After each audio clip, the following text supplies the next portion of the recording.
I'll come in a second. Okay. Hello and welcome back to the Astronaut Podcast. I'm your host, Andrew, and today we're going to be talking about Cyclops. Yes, we talk about Cyclops. Exactly. Hello, Gregory. So we're going to try something a little different. I'm going to explain this trade paperback that I have to you. You've not read it. I have read it. I can answer your questions about it. Yeah, that's the plan. He's not the best mutant. I have better mutant. Ooh, part 2, maybe. Yeah, maybe. Yeah, I'll read it and explain it to you. I've read it already. No, I'll explain it to you. Act like again, though. Act like I don't know. Act Okay. like it, Okay, so this is Cyclops by... Let me look for names. Greg Rucka? Ooh, I wrote it? No. Your last name's not Rucka. For all they know, it could be. And then artists Russell Dodderman and Carmen Carnero.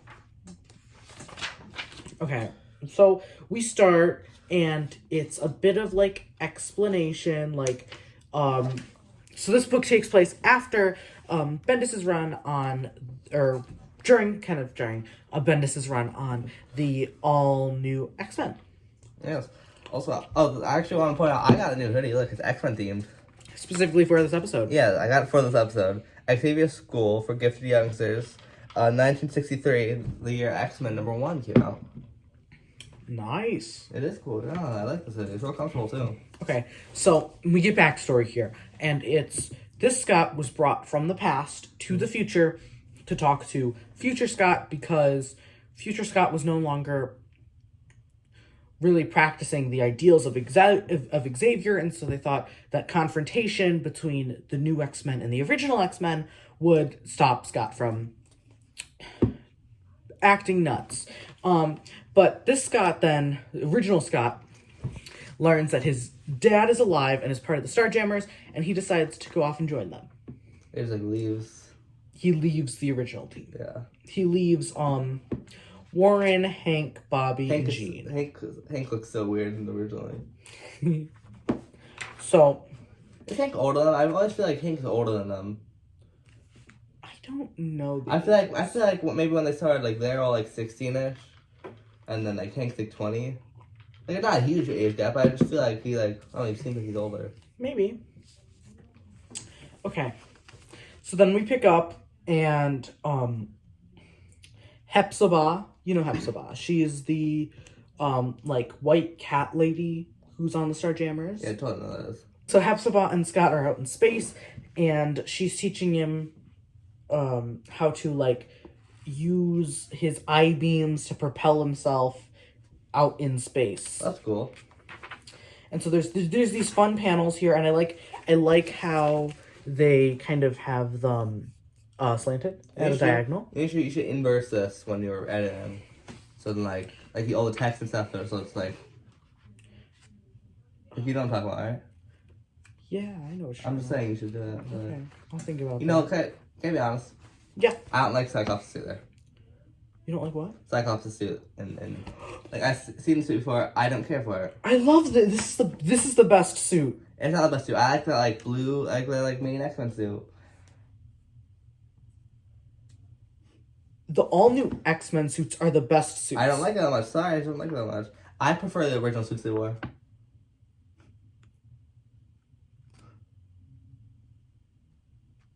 Look, Starstruck.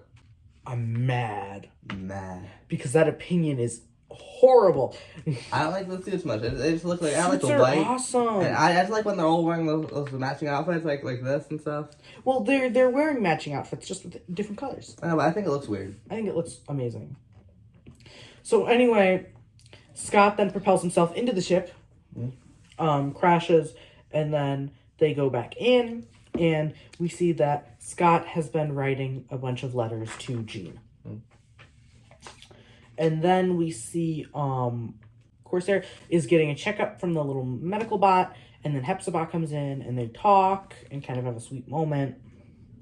And then we catch up with Scott, and we see he has so very many notes on the floor. And then there is also this, weird Is that Abomination? animal thing. Oh, is that Abomination? No, that is a Well, that animal thing is cursed.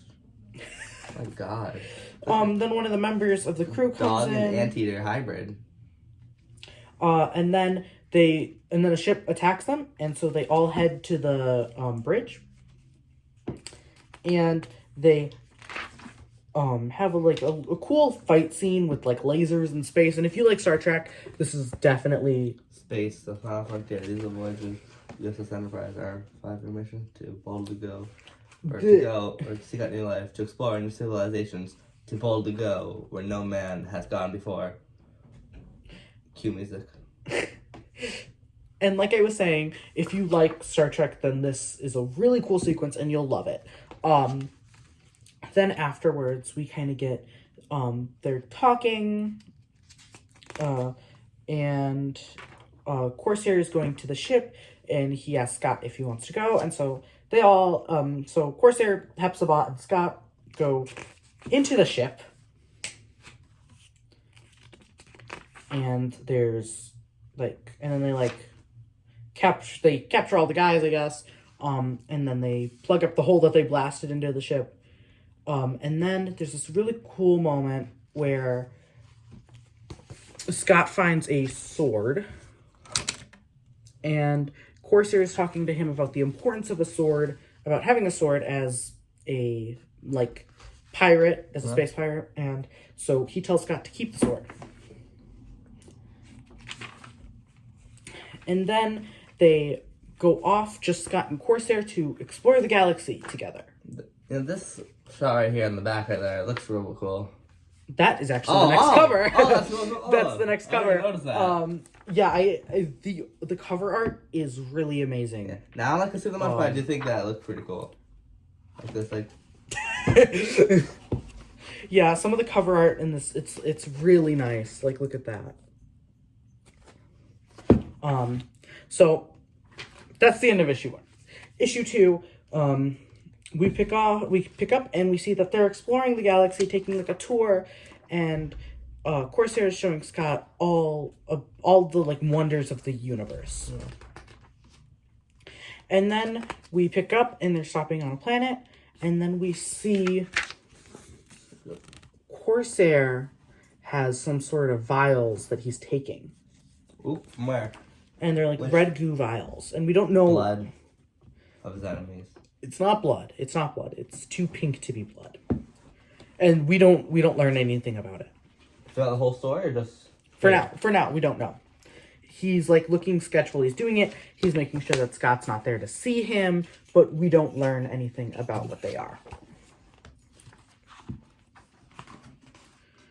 So then they're going to the market, and Corsair and Scott meet up with this guy who knows Corsair, and they're talking, and then the man introduces Scott to his, I think it's daughter, or they have some sort of connection. It seems like she's his daughter. And so then his daughter and Scott kind of leave, and then Corsair shows him that he shows the other guy that he is out of the red vials, and that he needs a refill. Oh my god! No, I got this because I was looking for my for my chapstick, because my lips are chapped, and I just found these in my coat, and they look cool. Look at these. They're your mom's. No, they were actually my dad's. Oh, okay. Thank the poet. Really, that one? Yeah. Okay. So they're sitting down in a, how would you describe it? It's a diner style restaurant. Diner. Yeah, and they got milkshakes and stuff, and then one of the server lady comes up, and she's a Skrull. Ooh.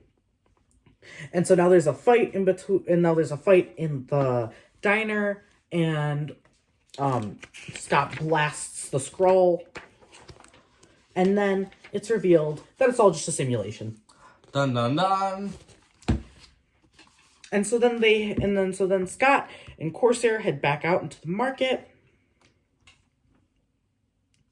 And then they get attacked, ambushed by a bunch of bounty hunters who are looking for Corsair because there is, of course, a bounty on Corsair. Corsair? Corsair. Corsair. Conair. No. Stop it, Gregory. And then there's another really dynamic fight scene. I, again, love the paneling. I love how it's not like straight panels. I love that there is some difference and some uniqueness. Yeah, you don't really see that much. Yeah.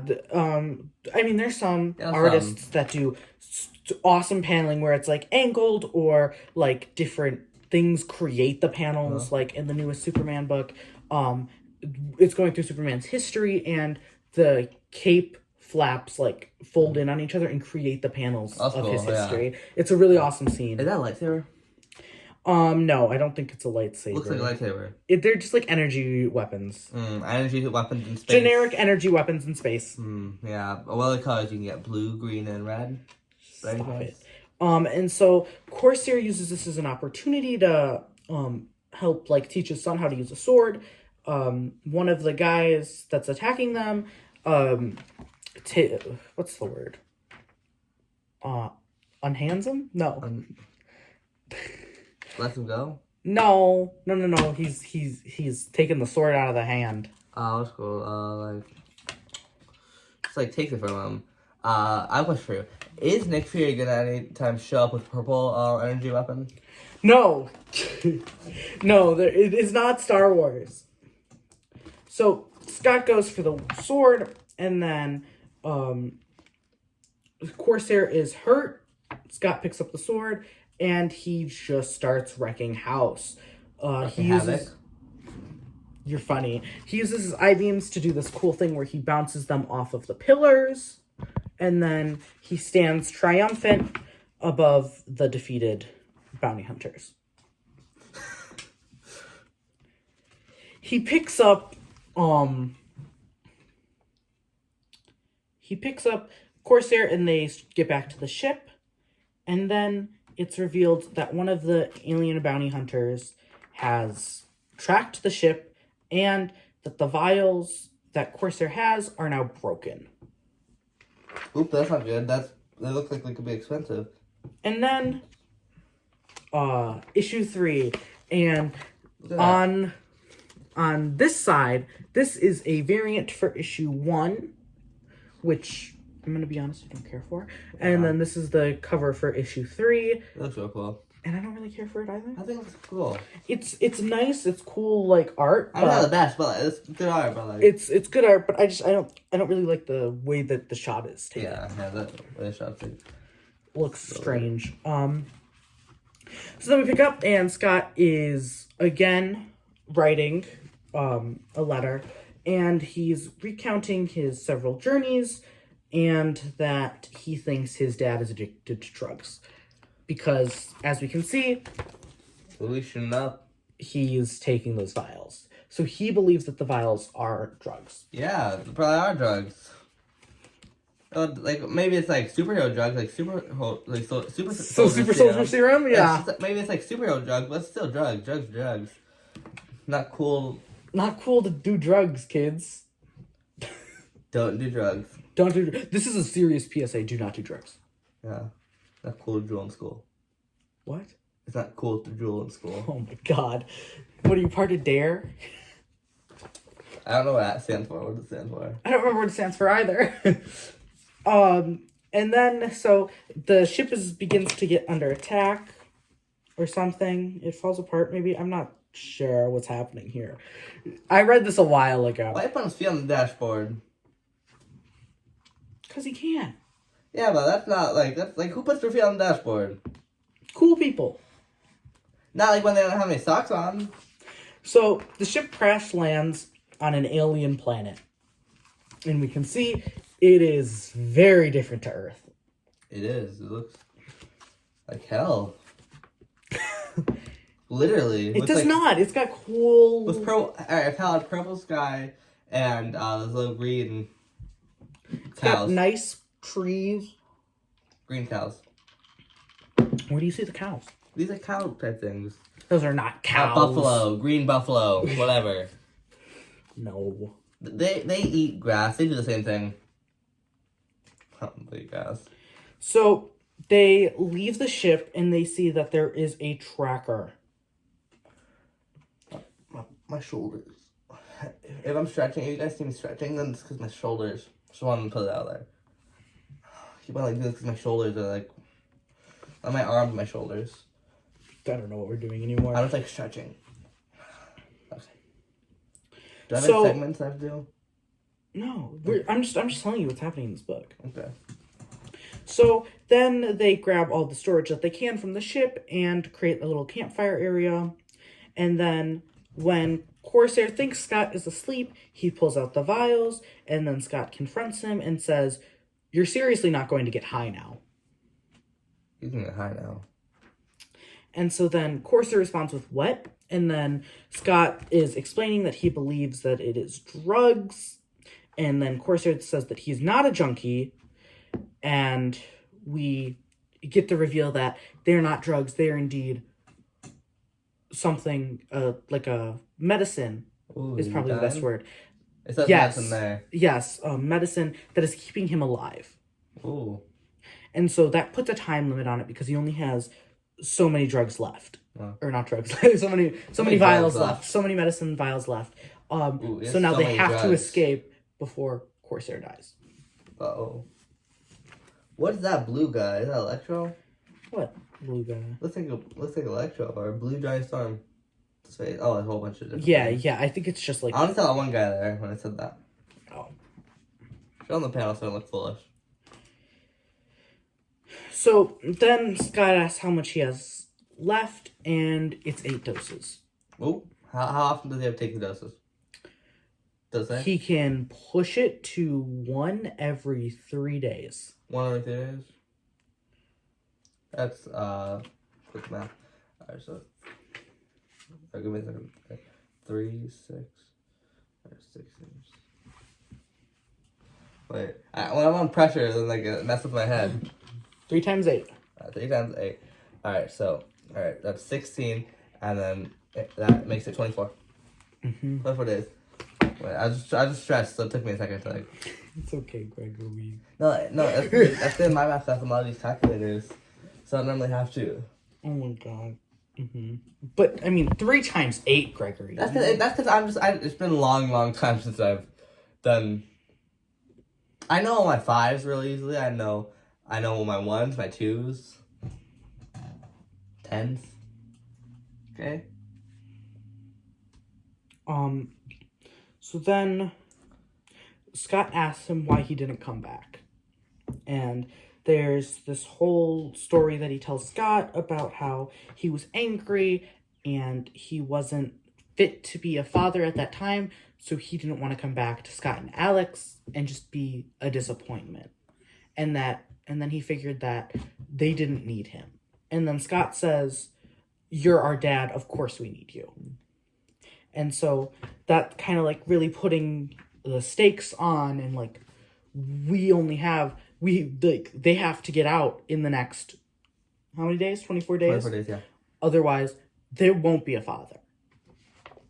You look so serious there. So then they kind of have like a heart-to-heart moment, and that brings us to the end of the issue.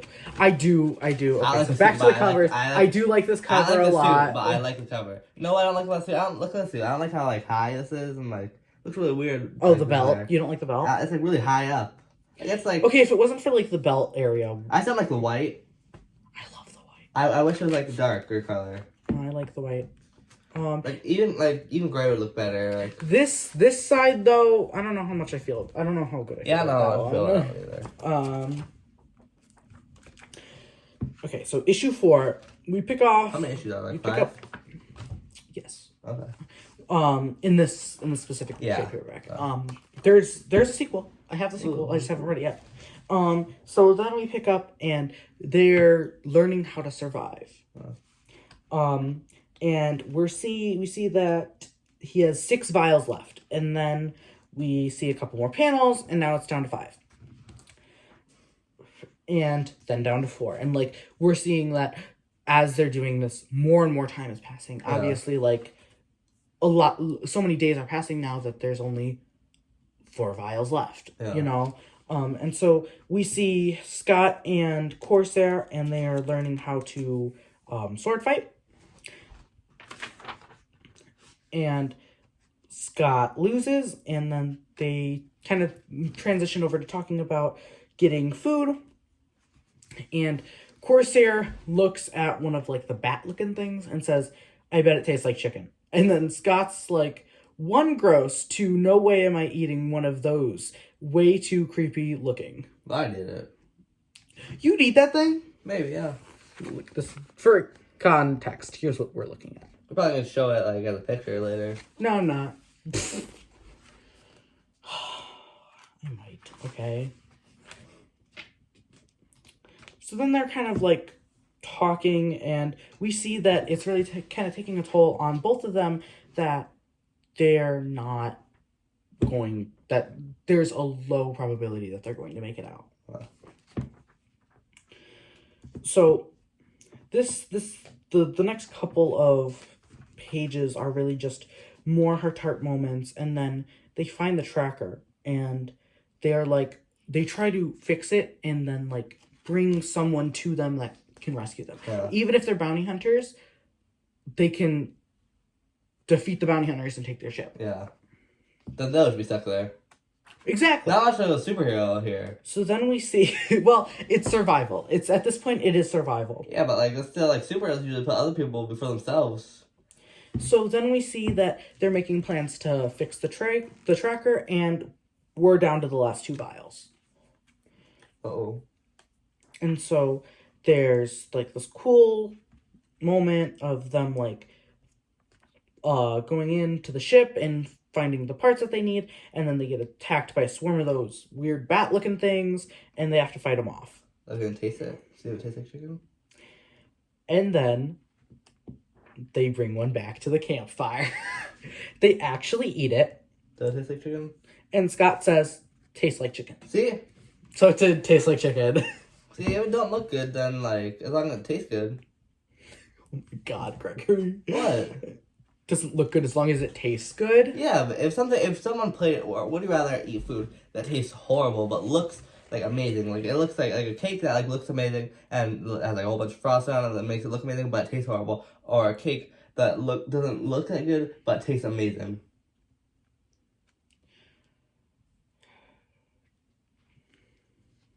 Tastes amazing. Okay, yeah, there we go. There we go. Okay, moving on, Gregory. We gotta move on. So then they are repairing the tracker. And then that's the end of the issue. So now we're getting on to the final issue. Ooh. So we're gonna wrap all this up in one last issue. Yeah. And here is a number 2 variant.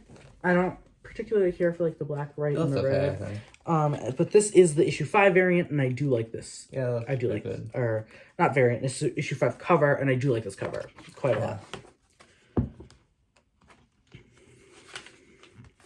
So then we pick up and we see the bounty hunters, and there's the slave who is serving the main bounty hunter, and she is treated very poorly. Yeah.